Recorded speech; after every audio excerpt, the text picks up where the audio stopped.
El resplandor rojizo del atardecer se extendía sobre la hacienda Mirafuentes, como un presagio de sangre.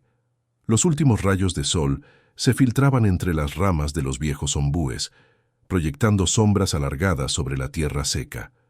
En la casona principal, con sus paredes de adobe blanqueado y su techo de tejas españolas, don Augusto Montero terminaba su cuarta copa de aguardiente. Sus ojos, inyectados en sangre, se posaron en la figura silenciosa que limpiaba la mesa del comedor. Dominga, una mujer de 30 años, mantenía la mirada baja mientras recogía los platos con manos ásperas por el trabajo. No necesitaba levantar los ojos para saber que la tormenta estaba por desatarse. La hacienda Mirafuentes se erguía como un pequeño imperio en la provincia de Buenos Aires, a unas 20 leguas de la ciudad. En 1855, Argentina transitaba tiempos convulsos tras la caída del dictador Juan Manuel de Rosas. El país buscaba un nuevo rumbo bajo la Constitución de 1853. En las vastas extensiones de la pampa húmeda, el tiempo parecía detenido. Las grandes haciendas seguían funcionando como pequeños feudos donde los patrones ejercían un poder casi absoluto. Y aunque oficialmente la esclavitud había sido abolida en 1853 con la nueva Constitución, en la práctica muchos antiguos esclavos permanecían en condición servil, atados por deudas, contratos leoninos o simplemente por la costumbre y la falta de alternativas. Don Augusto Montero representaba a la perfección al hacendado de la vieja escuela. Hijo de un español peninsular y heredero de una fortuna construida durante el virreinato, se aferraba a los privilegios de antaño. 53 años, corpulento, de barba entrecana y manos gruesas acostumbradas a golpear. Su esposa había fallecido 5 años atrás, dejándolo con 3 hijos, Fernando, el mayor, de 23 años, quien administraba parte de los negocios, Elena, de 18, prometida al hijo de otro hacendado, y Sebastián, el menor, de apenas 12 años. Desde la muerte de su esposa, don Augusto había incrementado su consumo de alcohol, y sus arranques de violencia se habían vuelto más frecuentes e impredecibles. Dominga había llegado a la hacienda Mirafuentes 15 años atrás, traída desde Santiago del Estero junto con otros sirvientes. Hija de una esclava y un peón, había nacido técnicamente libre, pero en la práctica nunca conoció la libertad. De tez morena y facciones que delataban su herencia indígena y africana, Dominga poseía una dignidad silenciosa que el tiempo y los maltratos no habían logrado quebrar. Sus ojos negros, cuando se atrevían a mirar de frente, reflejaban una inteligencia aguda y una memoria que registraba cada injusticia. «Sírveme otra copa», ordenó don Augusto arrastrando las palabras. El aguardiente había espesado su lengua, pero no había mitigado la rabia que le carcomía desde que recibió la carta de Buenos Aires. Su socio comercial le informaba que los nuevos aranceles a la exportación reducirían considerablemente sus ganancias. «Estos malditos unitarios», había murmurado mientras leía. «Primero liberan a los negros y ahora quieren arruinarnos». Dominga tomó la botella con manos que luchaban por no temblar. Mientras servía el aguardiente, notó que Fernando, el hijo mayor, la observaba desde la puerta. A diferencia de su padre, Fernando tenía un rostro afilado y una mirada calculadora. Había estudiado 2 años en Buenos Aires y regresado con ideas que consideraba modernas, aunque en el fondo compartía el desprecio de su padre por quienes consideraba inferiores. Dominga sabía que Fernando la miraba con un tipo de interés que le helaba la sangre. «Padre, deberías descansar», dijo Fernando acercándose. «Mañana temprano llega el comprador de lana de Buenos Aires».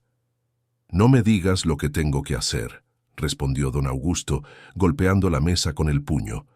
«Esta es mi casa y hago lo que me place». Fernando se encogió de hombros y salió del comedor. Don Augusto fijó nuevamente su atención en Dominga, quien intentaba retirarse silenciosamente. «Tú no te vas», gruñó, agarrándola del brazo. «Tengo algo que decirte». El corazón de Dominga se aceleró. Conocía demasiado bien ese tono de voz, esa mirada. Durante años había soportado los abusos de don Augusto, primero como sirvienta obligada a cumplir tareas extenuantes, luego como objeto de sus ataques de ira y en los últimos tiempos de algo peor. Desde la muerte de la señora, don Augusto la había forzado en múltiples ocasiones, siempre en las noches cuando el aguardiente nublaba su juicio, pero no debilitaba su fuerza. El patrón debería descansar, se atrevió a sugerir Dominga, intentando mantener un tono neutral. Ahora tú también me dices lo que debo hacer, rugió don Augusto, apretando su agarre. Una negra atrevida dándome órdenes en mi propia casa. Dominga bajó la mirada. Sabía que cualquier palabra podía empeorar la situación. En su mente repasó el camino hasta la cocina, donde Rufina, la cocinera, probablemente aún estaría trabajando. Si lograba soltarse, quizás podría... El bofetón llegó sin advertencia. La fuerza del golpe la lanzó contra la pared, haciendo que su cabeza golpeara contra el marco de madera de una pintura. Sintió el sabor metálico de la sangre en su boca. «Mírame cuando te hablo», exigió don Augusto, poniéndose de pie con dificultad.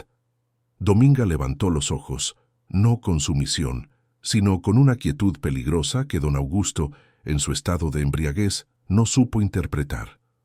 Durante 15 años había soportado los maltratos en Mirafuentes. Había visto morir a otros sirvientes por agotamiento o castigos excesivos. Había presenciado cómo la joven Lucía, apenas una niña de 14 años traída de Córdoba, se había ahorcado tras ser abusada repetidamente por don Augusto. Había cuidado a la señora en su lecho de muerte, escuchando su confesión sobre cómo ella también había sido víctima de la violencia de su esposo. Lo que don Augusto no sabía era que algo había cambiado en Dominga. 3 semanas atrás, cuando limpiaba la habitación de Fernando, había encontrado un periódico de Buenos Aires que hablaba sobre la nueva Constitución y la abolición definitiva de la esclavitud. Todos los habitantes de la nación gozan del derecho a trabajar y ejercer industria lícita, decía el artículo. Dominga había leído las palabras una y otra vez, con esa lectura trabajosa que había aprendido a escondidas de una institutriz que había trabajado brevemente en la hacienda años atrás. La semana anterior, el capataz Rodríguez había castigado brutalmente a Jacinto, un anciano que trabajaba en los establos, acusándolo de robar un trozo de carne seca. Dominga había sostenido la cabeza del viejo mientras éste agonizaba tras recibir 40 latigazos. «Ya no aguanto más este infierno», le había susurrado Jacinto antes de exhalar su último aliento. «Ni tú deberías, hija. Afuera hay otro mundo». «¿Qué miras, negra insolente?», ladró don Augusto sacando a Dominga de sus recuerdos. «Te voy a enseñar cuál es tu lugar». Don Augusto avanzó tambaleándose hacia ella. Dominga sabía lo que venía a continuación. Lo había vivido demasiadas veces. En la cocina, separada del comedor por un largo pasillo, Rufina escuchó el ruido de la bofetada. La anciana cocinera, quien había llegado a la hacienda como esclava 50 años atrás, siguió amasando el pan para el día siguiente, sus manos artríticas trabajando mecánicamente. «Santa María, Madre de Dios», murmuró, «protege a Dominga esta noche». Junto a ella, Tomás, un muchacho de 15 años que ayudaba en las caballerizas, miró nerviosamente hacia la puerta. «Quédate aquí», le ordenó Rufina. «No puedes hacer nada por ella». «Pero el patrón va a lastimar a mi tía», protestó Tomás. «Como la otra noche. Y si te metes te matará», respondió Rufina con la dureza que dan los años de ver atrocidades. «Ella es fuerte. Ha sobrevivido todo este tiempo». En el comedor, Dominga sentía que algo dentro de ella se quebraba finalmente. No era su voluntad, que seguía firme como siempre, sino las cadenas invisibles que la habían mantenido sometida. Mientras don Augusto se acercaba, sus ojos fijos en ella con esa mezcla de desprecio y lujuria que conocía tan bien, Dominga tomó una decisión. No pasaría una noche más de abuso, no despertaría un día más en esta hacienda. «Ven acá», ordenó don Augusto, extendiendo una mano para agarrarla. Pero Dominga ya no estaba allí, al menos no la Dominga sumisa que él esperaba encontrar. En un movimiento rápido, esquivó su mano y corrió hacia la puerta. La sorpresa retrasó la reacción de don Augusto, quien lanzó un rugido de furia y la persiguió, derribando una silla en el proceso. Dominga corrió por el pasillo. Pero en lugar de dirigirse a la cocina donde Rufina y Tomás podrían presenciar lo que temía que ocurriría, giró hacia la escalera que llevaba al segundo piso. Sus pies descalzos apenas hacían ruido sobre los escalones de madera. Detrás de ella, las pisadas pesadas de don Augusto resonaban como truenos lejanos. «¡Te voy a matar, maldita!», gritaba su voz retumbando en las paredes de la casona. En el segundo piso, Dominga corrió hacia la habitación de don Augusto. En su mente, un plan desesperado comenzaba a tomar forma. Si lograba encerrarlo, tendría tiempo de huir. Podría tomar uno de los caballos y cabalgar hacia el pueblo más cercano, o quizás hacia Buenos Aires. Había escuchado que allí existían comunidades de antiguos esclavos que se habían establecido como personas libres. Entró en la habitación y se ocultó tras la puerta. Segundos después, don Augusto irrumpió en el cuarto, jadeando por el esfuerzo y la ira. Dominga intentó deslizarse hacia el pasillo, pero él la vio y la agarró del cabello. «¿Creíste que podías escapar?», siseó arrastrándola hacia la cama. «Ahora vas a pagar por tu insolencia». La arrojó sobre el colchón con tanta fuerza que Dominga sintió que el aire abandonaba sus pulmones. Don Augusto se inclinó sobre ella, su aliento fétido por el aguardiente inundando su rostro. Con una mano comenzó a desabrocharse el cinturón. Dominga miró desesperadamente a su alrededor. Sobre la mesa de noche vio un pesado candelabro de plata. Mientras don Augusto se distraía con su cinturón, ella extendió la mano y lo agarró. Lo que ocurrió a continuación sucedió en cuestión de segundos. Cuando don Augusto se inclinó nuevamente sobre ella, Dominga levantó el candelabro con todas sus fuerzas y lo golpeó en la sien. El sonido fue seco, como cuando se parte un melón maduro. Don Augusto se quedó paralizado, sus ojos abiertos por la sorpresa. Luego se desplomó sobre ella inmóvil. Dominga empujó el cuerpo con dificultad hasta quitárselo de encima. Se incorporó temblando, el candelabro aún en su mano. Don Augusto yacía sobre la cama, un hilo de sangre manando de su sien, sus ojos abiertos mirando al vacío. La comprensión de lo que acababa de hacer golpeó a Dominga como una ola fría. Había matado a don Augusto Montero, había matado al hacendado más poderoso de la región. Para una mujer como ella, no habría juicio justo, solo una ejecución rápida y brutal. Tenía que huir. Ahora. Dejó caer el candelabro y se dirigió al armario de don Augusto. Sabía que allí guardaba dinero y documentos importantes. Encontró una bolsa de cuero con monedas de oro y la ató a su cintura, bajo la falda.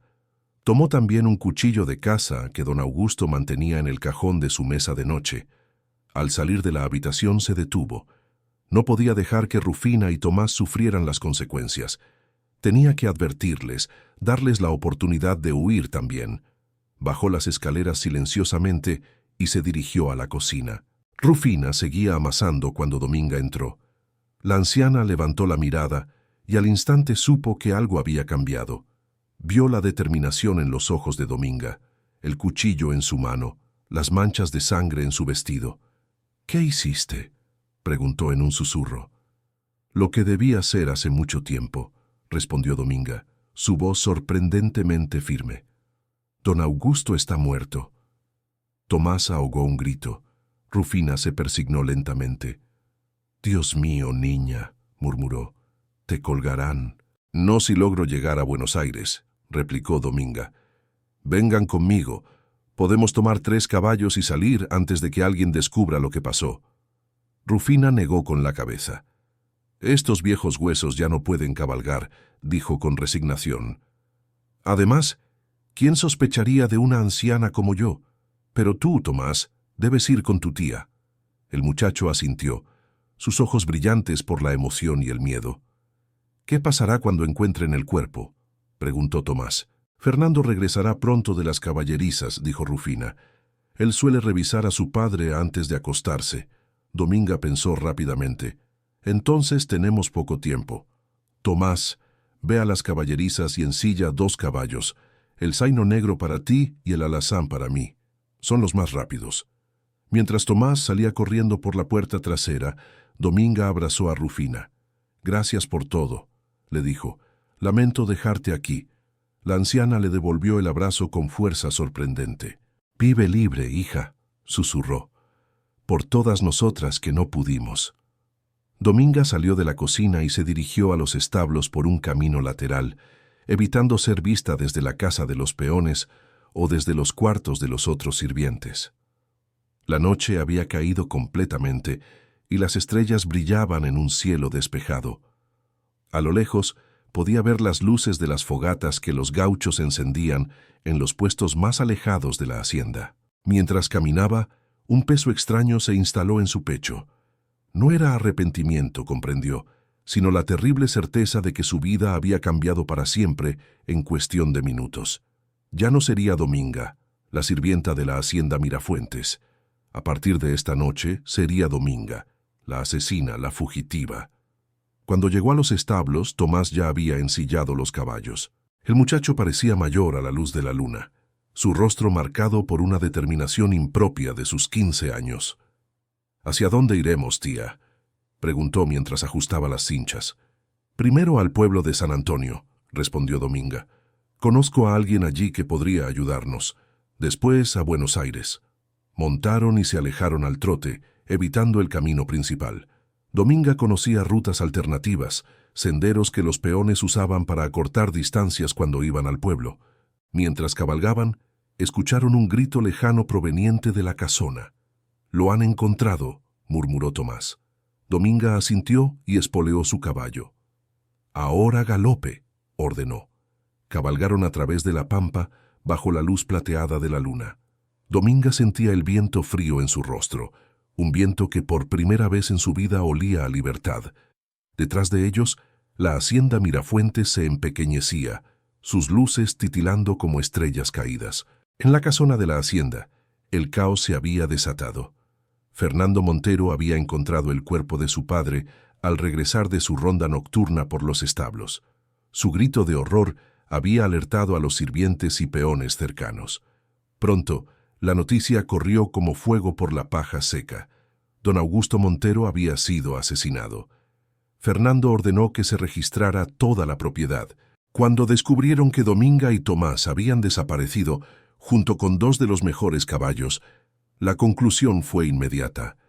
«Quiero a 10 hombres montados y armados en 5 minutos», rugió Fernando, su rostro deformado por la ira. «Esos negros asesinos no llegarán lejos». El capataz Rodríguez, un hombre brutal que había servido fielmente a don Augusto, reunió rápidamente a los peones más leales. Armados con rifles y machetes, partieron en persecución de los fugitivos. En su habitación, Elena Montero lloraba desconsolada junto al cuerpo de su padre, mientras el pequeño Sebastián observaba la escena con ojos vidriosos, incapaz de comprender completamente lo que había sucedido. Rufina permanecía en la cocina, amasando pan como si nada hubiera ocurrido. Cuando Fernando entró exigiendo saber si había visto a Dominga, la anciana negó con la cabeza. «Hace horas que no la veo, patrón», mintió con naturalidad. «Estaba sirviendo la cena al patrón grande, como siempre». Fernando la miró con sospecha, pero la urgencia de la persecución lo distrajo.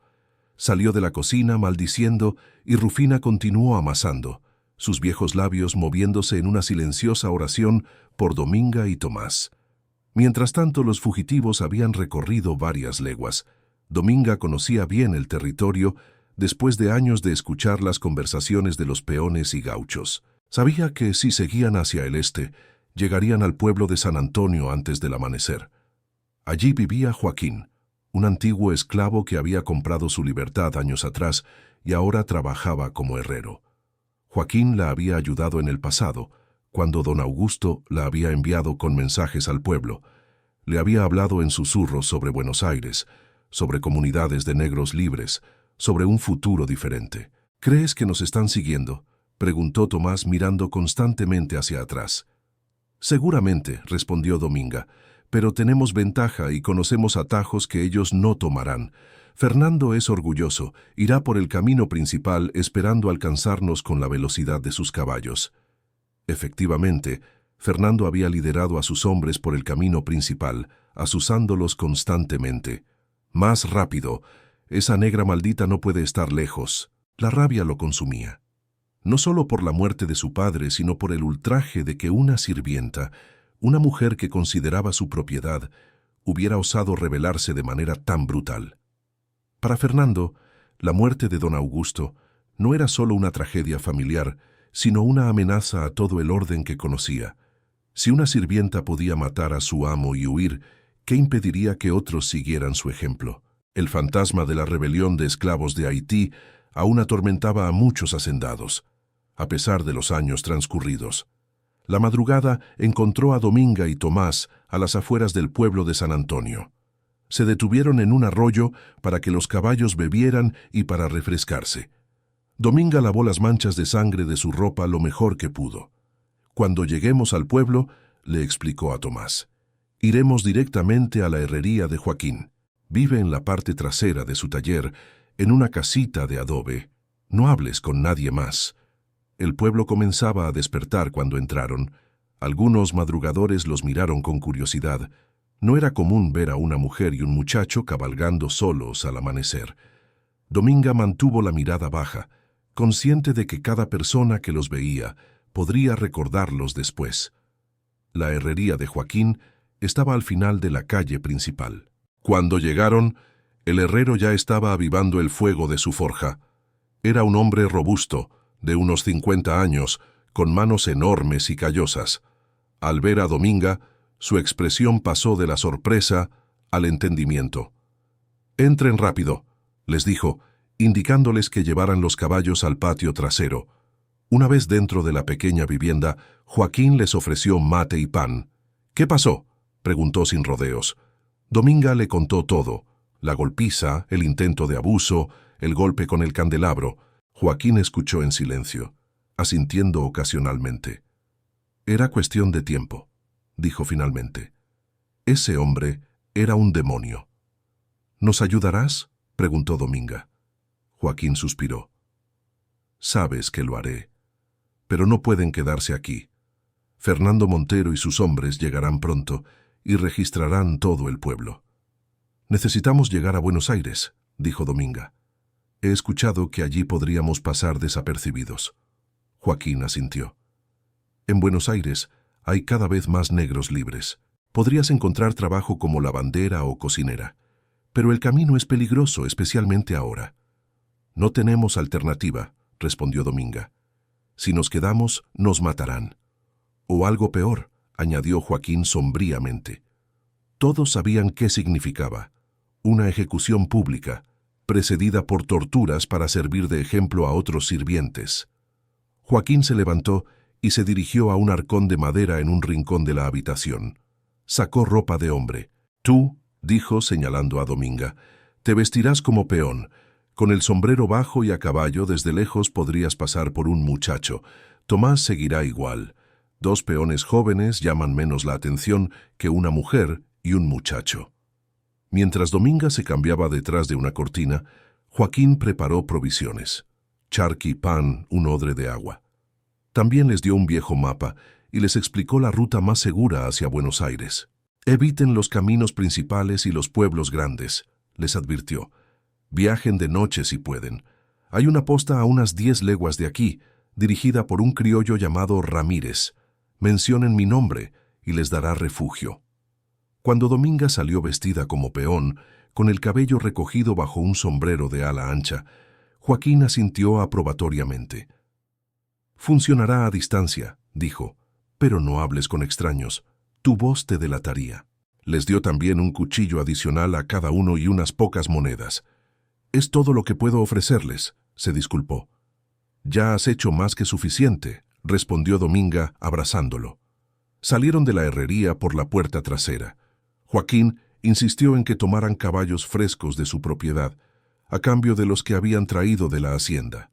«Los caballos de Montero son demasiado reconocibles», explicó. «Estos son buenos animales, aunque no tan finos. Les servirán bien». Se despidieron rápidamente. Joaquín les indicó un sendero que salía por detrás del pueblo, evitando la calle principal. «Que Dios los proteja», dijo, haciendo la señal de la cruz. Dominga y Tomás partieron al trote, siguiendo el sendero que serpenteaba entre matorrales y se alejaba hacia el este. Apenas media hora después de su partida, una nube de polvo anunció la llegada de jinetes al pueblo. Fernando Montero y sus hombres habían llegado a San Antonio. Fernando dirigió a sus hombres directamente a la plaza del pueblo. Allí, ordenó a algunos que registraran la iglesia y las casas cercanas, mientras él mismo, acompañado por el capataz Rodríguez, se dirigía a la alcaldía. El alcalde, don Esteban Quiroga, era un hombre pequeño y nervioso que temblaba ante la presencia de los Montero. La hacienda Mirafuentes era el principal sustento económico de la región, y su propietario ejercía más poder real que cualquier autoridad local. «Buenos días, don Fernando», saludó el alcalde intentando disimular su ansiedad. «¿Qué lo trae por aquí tan temprano?» «Mi padre ha sido asesinado», respondió Fernando secamente, «por una de nuestras sirvientas. Ha huido con su sobrino y 2 de nuestros caballos». El rostro del alcalde palideció. «Dios santo», murmuró. «Mis condolencias, don Fernando. ¿Cómo puedo ayudarlo? Necesito que envíe hombres a todas las salidas del pueblo. Si esa mujer está aquí, la encontraremos. También necesito que envíe mensajeros a los pueblos cercanos y a Buenos Aires. Ofrezco 500 pesos de recompensa por su captura». El alcalde asintió rápidamente. «Por supuesto, don Fernando. Movilizaré a todos mis hombres de inmediato». Mientras tanto, Rodríguez había comenzado a interrogar a los pocos habitantes que ya estaban en la plaza. «¿Han visto a una mujer y un muchacho esta mañana? ¿Alguien extraño?» Un vendedor de verduras negó con la cabeza, pero un viejo que barría frente a la iglesia se detuvo. «Vi a 2 jinetes temprano», dijo. «Parecían peones jóvenes. Iban hacia el final de la calle principal». Rodríguez sonrió con satisfacción. «¿Hacia dónde exactamente?» «Hacia la herrería del negro Joaquín», respondió el viejo. «Pero no les vi la cara. Llevaban sombreros bajos». Fernando, que había salido de la alcaldía a tiempo para escuchar esto, montó inmediatamente y espoleó su caballo hacia la herrería, seguido por Rodríguez y 2 peones armados. Joaquín estaba trabajando en su forja cuando llegaron. Al ver a Fernando desmontar, supo que los problemas habían llegado. Mantuvo una expresión neutra, mientras continuaba martillando una herradura. «¿Dónde están?», exigió Fernando sin preámbulos. Joaquín lo miró con fingida confusión. «¿Quién es, patrón?». Fernando avanzó hacia él amenazadoramente. «La sirvienta Dominga y su sobrino. Han matado a mi padre. Un testigo los vio venir aquí». Joaquín negó con la cabeza. «No he visto a nadie así, patrón. Solo a un par de peones que querían comprar clavos. Siguieron camino hacia el sur». Fernando observó al herrero con ojos entrecerrados. «Mientes, negro», siseó. «Todos ustedes se protegen entre sí». Sin advertencia, Fernando desenfundó su rebenque y golpeó a Joaquín en el rostro. El herrero trastabilló, pero se mantuvo en pie, la sangre manando de su labio partido. «Registren todo», ordenó Fernando a sus hombres. Mientras los peones revisaban la herrería y la vivienda trasera, Rodríguez encontró los caballos que Dominga y Tomás habían traído, ocultos en un cobertizo. «Mire, patrón», llamó. «Estos son nuestros caballos, el zaino negro y el alazán». Fernando sonrió con malicia. «Así que no has visto a nadie, ¿eh?». Se acercó a Joaquín y presionó la punta de su cuchillo contra la garganta del herrero. «¿Dónde están ahora? Y no me mientas otra vez si quieres seguir respirando». Joaquín mantuvo la mirada firme. «Se fueron hace 1 hora», admitió. «Hacia el norte, por el camino a San Pedro». Fernando estudió su rostro. «¿El norte? ¿No el este, hacia Buenos Aires?» «Dijeron que en Buenos Aires sería lo primero que buscarían», respondió Joaquín, manteniendo la mentira. «Pensaban dirigirse a Córdoba eventualmente». Fernando pareció considerar esta información. Finalmente, envainó su cuchillo. «Si descubro que me has mentido». «Es la verdad, patrón», insistió Joaquín. «Que Dios me castigue si miento». Fernando hizo una señal a sus hombres y montaron nuevamente. Antes de partir, se inclinó desde su caballo para hablar a Joaquín en voz baja. «Cuando los atrape, y los atraparé, les arrancaré la piel a tiras», prometió. «Y luego vendré por ti». Los jinetes partieron a galope hacia el norte, levantando una nube de polvo. Joaquín los observó alejarse, limpiándose la sangre del rostro. «Que Dios proteja a esa mujer y a ese muchacho», murmuró, «porque van a necesitarlo». Mientras tanto, Dominga y Tomás cabalgaban a buen paso por senderos secundarios, evitando el camino principal. El disfraz de peón hacía que Dominga se sintiera extrañamente liberada. Por primera vez en su vida, podía moverse sin la mirada constante de los hombres evaluando su cuerpo. «¿Cuánto falta para llegar a la posta que mencionó Joaquín?», preguntó Tomás. «Unas 5 o 6 horas a este paso», respondió Dominga. «Si todo va bien, llegaremos al anochecer». Avanzaron en silencio durante un rato, cada uno sumido en sus pensamientos. Para Tomás, la aventura y el miedo se mezclaban con la emoción de lo desconocido. Nunca había estado lejos de la hacienda Mirafuentes. Buenos Aires era un lugar mítico del que solo había escuchado hablar. Para Dominga, cada legua que dejaban atrás significaba alejarse un poco más de 15 años de sufrimiento, pero también adentrarse en un futuro incierto. ¿Qué les esperaba en Buenos Aires? ¿Podrían realmente comenzar una nueva vida, o la sombra de lo que había hecho en Mirafuentes los perseguiría para siempre? A media tarde, se detuvieron en un pequeño arroyo para descansar y dar de beber a los caballos. Comieron algo de charqui y pan mientras observaban el horizonte. «¿Crees que nos estarán buscando?», preguntó Tomás. «Sin duda», respondió Dominga. «Pero con suerte, Joaquín los habrá enviado en la dirección equivocada». «¿Y si nos encuentran?», insistió el muchacho, el miedo filtrándose en su voz. Dominga tocó el cuchillo que llevaba en el cinto. «Entonces lucharemos», dijo simplemente. «No volveré a Mirafuentes. Prefiero morir». Continuaron su viaje manteniendo un ritmo constante para no agotar a los caballos.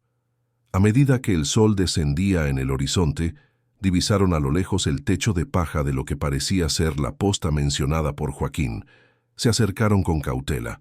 La posta consistía en un edificio principal de adobe y un par de corrales para los caballos. Frente a la construcción, un hombre de mediana edad fumaba sentado en un banco de madera. Levantó la vista al oír acercarse a los jinetes. «Buenas tardes», saludó escrutándolos con curiosidad. «¿En qué puedo ayudarles?»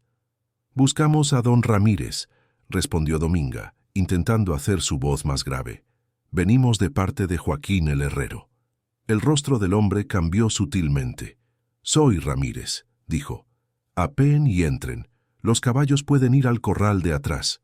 Una vez dentro, con la puerta cerrada, Ramírez los miró fijamente.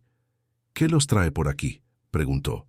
Dominga dudó un momento, pero decidió que la verdad, o al menos parte de ella, era necesaria. «Estamos huyendo», admitió. Joaquín dijo que podríamos contar con su ayuda. Ramírez asintió lentamente. «¿De qué huyen exactamente?». «De la hacienda Mirafuentes», respondió Dominga. «Yo tuve problemas con el patrón». Una chispa de entendimiento brilló en los ojos de Ramírez. «¿Don Augusto Montero?», preguntó. Ante el asentimiento de Dominga, soltó un bufido. «Ese hombre tiene una reputación que lo precede». Ramírez les indicó que se sentaran a una mesa rústica, mientras su esposa, una mujer de rostro amable, les servía un guiso humeante. «Pueden quedarse esta noche», les dijo Ramírez. «Tengo un granero donde podrán dormir sin ser vistos. Mañana les indicaré el mejor camino hacia Buenos Aires». «¿Ha pasado alguien preguntando por nosotros?», inquirió Dominga. Ramírez negó con la cabeza. «Todavía no, pero no me sorprendería que lo hicieran pronto. Los Montero tienen ojos y oídos en toda la provincia».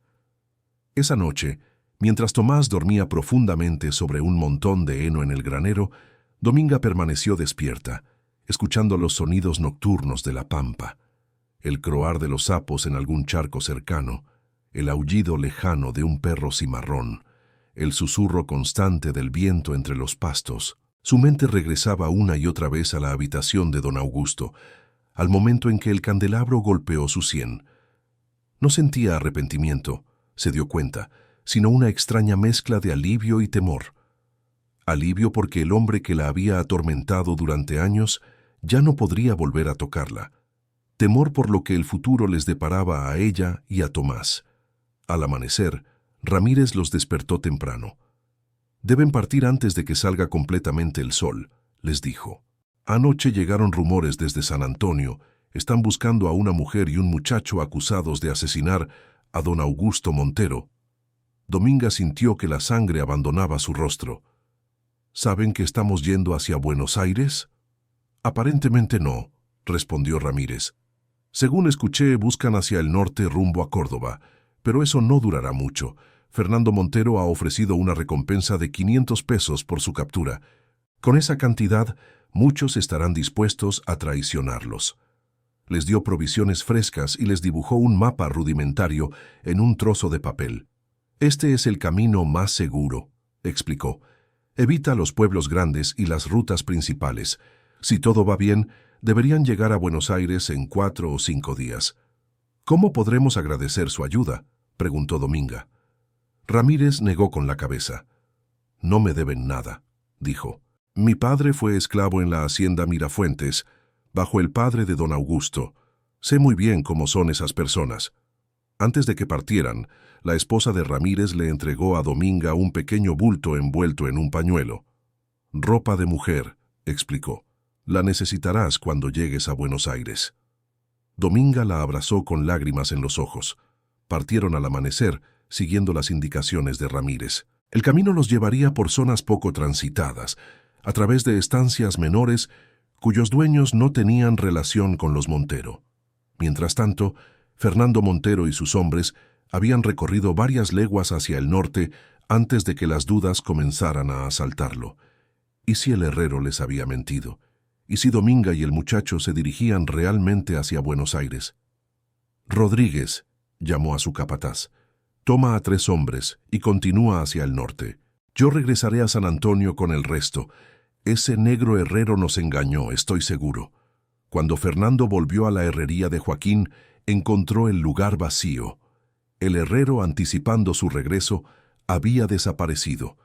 Esta confirmación de sus sospechas enfureció aún más a Fernando. «Quiero que arda este lugar», ordenó a sus hombres, «y luego vamos a Buenos Aires». Los siguientes días fueron un calvario para Dominga y Tomás. Avanzaban mayormente de noche, descansando en lugares ocultos durante el día. En cada posta, en cada rancho que pasaban, escuchaban rumores sobre la búsqueda. La noticia del asesinato de don Augusto Montero se había extendido como fuego por toda la provincia. Al 4.º día de viaje, divisaron a lo lejos las primeras señales de Buenos Aires. El corazón de Dominga latió más rápido. Estaban tan cerca de su objetivo, pero la suerte parecía haberse agotado. A media tarde, mientras descansaban en un bosquecillo cerca del camino, escucharon cascos de caballos aproximándose. Tomás se asomó cautelosamente entre los árboles. «Soldados», susurró. 4 o 5, con uniforme. Dominga sintió que el pánico la invadía. ¿Los estarían buscando específicamente a ellos o era simplemente una patrulla rutinaria? Fuera lo que fuese, no podían arriesgarse a ser descubiertos. «Escóndete», ordenó a Tomás. «No hagas ruido». Se ocultaron entre la vegetación, conteniendo la respiración mientras los jinetes pasaban por el camino. Eran 5 soldados, efectivamente, que cabalgaban a paso tranquilo conversando entre ellos. Uno de ellos, sin embargo, parecía estar observando atentamente los alrededores. Cuando pasaron de largo, Dominga soltó el aire que había estado conteniendo. «Debemos movernos», dijo. «Este lugar ya no es seguro». Montaron nuevamente y continuaron su viaje, pero ahora con mayor cautela. A medida que se acercaban a la ciudad, el camino se volvía más transitado. Carretas, jinetes, familias en carruajes. Cada encuentro era un riesgo potencial de ser reconocidos. Al anochecer, llegaron a las afueras de Buenos Aires. La ciudad se extendía frente a ellos, un mar de luces titilantes en la oscuridad. Para Dominga, que nunca había estado en una ciudad grande, la visión era abrumadora. «¿A dónde vamos ahora?», preguntó Tomás, igualmente impresionado. Dominga recordó las conversaciones que había escuchado a lo largo de los años. «Al barrio de Montserrat», respondió. «Joaquín me dijo que allí viven muchos negros libres». Se adentraron en la ciudad, maravillados y atemorizados, a partes iguales por el bullicio, los olores, las voces. Dominga mantuvo la cabeza baja, consciente de que aún vestía como peón y que eso podría llamar la atención en la ciudad. Preguntando discretamente, lograron orientarse hacia el barrio de Montserrat. A medida que avanzaban, Dominga notó que las calles se estrechaban y las casas se volvían más modestas. Finalmente, llegaron a una plaza donde varios hombres y mujeres de ascendencia africana conversaban en pequeños grupos. Dominga desmontó y se acercó a una mujer mayor que vendía pasteles en un puesto improvisado. «Disculpe», dijo en voz baja, «estamos buscando un lugar para pasar la noche. Venimos del campo». La mujer la miró con curiosidad, notando probablemente que bajo el disfraz de peón había una mujer. «¿Tienes dinero?», preguntó. Dominga asintió tocando disimuladamente la bolsa que llevaba oculta bajo la ropa. «2 calles más allá, pregunta por doña Felicia», indicó la mujer. «Ella alquila cuartos». Siguieron las indicaciones y pronto encontraron una casa modesta con un pequeño patio interior. Una mujer corpulenta de unos 60 años, con el cabello blanco recogido en un moño, los recibió con expresión recelosa. «¿Qué buscan?», preguntó. «Doña Felicia», respondió Dominga. «Nos dijeron que alquila cuartos». La mujer asintió. «Soy Felicia. ¿Tienen para pagar?». Cuando Dominga mostró algunas monedas, la actitud de la mujer se suavizó ligeramente. Les indicó un pequeño cuarto en el fondo del patio, con 2 camastros y una mesita. «2 pesos por noche incluye el desayuno», dijo. «Los caballos pueden quedarse en el patio, pero tendrán que pagar aparte por el forraje». Esa noche, por primera vez desde que habían huido de Mirafuentes, Dominga y Tomás durmieron bajo techo, en una cama real, sin el temor constante de ser descubiertos. El cansancio acumulado de días de viaje los venció rápidamente. A la mañana siguiente, Dominga se despertó con los sonidos de la ciudad. Carros pasando por la calle, vendedores pregonando sus mercancías, conversaciones en el patio de la casa. Se vistió con la ropa de mujer que le había dado la esposa de Ramírez, una falda sencilla y una blusa de algodón. Cuando salieron al patio, doña Felicia les sirvió mate y pan. La mujer los observaba con interés mientras comían. «¿De dónde vienen realmente?», preguntó finalmente. «Y no me digan que son peones, porque ningún peón tiene esas manos», añadió señalando las manos de Dominga, que a pesar de los años de trabajo duro, conservaban cierta delicadeza. Dominga dudó, pero algo en la expresión de doña Felicia la hizo confiar. Le contó una versión simplificada de su historia, que había trabajado como sirvienta en una hacienda, que el patrón la maltrataba, que habían huido buscando una vida mejor. No mencionó el asesinato. Doña Felicia asintió gravemente. «No son los primeros que llegan así», dijo. «Ni serán los últimos, me temo». «¿Cree que podremos quedarnos en Buenos Aires?», preguntó Dominga. «¿Encontrar trabajo?». «Buenos Aires no es el paraíso», respondió doña Felicia, «pero es mejor que el campo para gente como nosotros. Hay trabajos, sí, para ti como lavandera o cocinera en alguna casa, para el muchacho quizás como aprendiz en algún taller». Durante los días siguientes, Dominga y Tomás comenzaron a adaptarse a la vida en la ciudad. Doña Felicia resultó ser una aliada invaluable, presentándolos a otros miembros de la comunidad de negros libres. A través de estos contactos, Tomás consiguió trabajo como ayudante en la carpintería de un hombre llamado Esteban, y Dominga comenzó a lavar ropa para algunas familias del barrio. Una semana después de su llegada, mientras Dominga tendía ropa en el patio de doña Felicia, escuchó voces alteradas en la calle. Se asomó discretamente y vio a un grupo de soldados mostrando unos papeles a los vecinos. Su corazón dio un vuelco cuando reconoció lo que parecían ser carteles de búsqueda.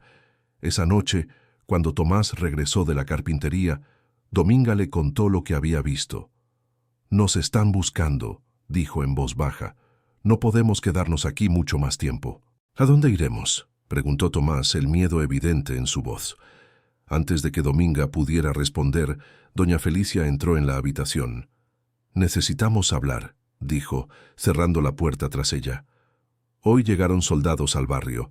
Están buscando a una mujer y un muchacho acusados de asesinar a un hacendado llamado Augusto Montero». Dominga palideció. «Doña Felicia, yo...»